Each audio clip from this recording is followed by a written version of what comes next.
აფხაზეთის დღესა და ბავშვთა დაცვის საერთაშორისო დღესთან დაკავშირებით აფხაზეთის ავტონომიური რესპუბლიკის უმაღლეს საბჭოში ღონისძიება აფხაზეთობა 2024 გაიმართა. პროექტის ფარგლებში საქართველოს საჯარო სკოლებს გაეგზავნათ მოწვევა, რომ მოსწავლეები ჩართულიყვნენ სხვადასხვა საკონკურსო მიმართულებაში: კალიგრაფიული წერა, მხატვრული კითხვის კონკურსი, თავისუფალი წერა და ხატვის კონკურსი. ღონისძიების მიზანი აფხაზეთის თემასთან დაკავშირებით მოსწავლეების ცნობადობის ამაღლება იყო, რომელმაც საქართველოს ყველა რეგიონი მოიცვა. კონკურსის ფარგლებში გამოვლიდნენ გამარჯვებული მოსწავლეები, რომლებსაც გადაეცათ სპეციალური პრიზები, ასევე უმაღლესი საბჭოს სიგელები. ჩვენთვის ყველაზე მთავარი და მნიშვნელოვანი არის ის, რომ არა მხოლოდ აფხაზეთელებს, არამედ საქართველოს ნებისმიერი რეგიონის წარმომადგენელს დაწყებული სამეგრელოდან და აჭარიდან დამთავრებული კახეთით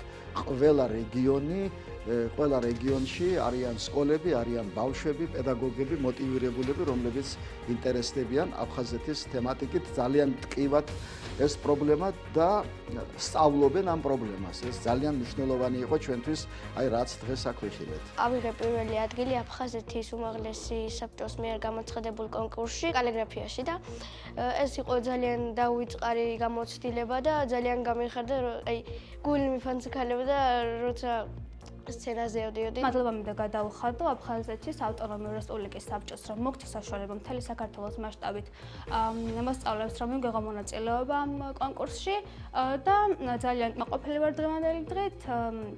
დაგვირიგეს სხვადასხვა დიპლომები და იყო ჩემთვის ეს დღე ერთ-ერთი ძალიან მნიშვნელოვანი.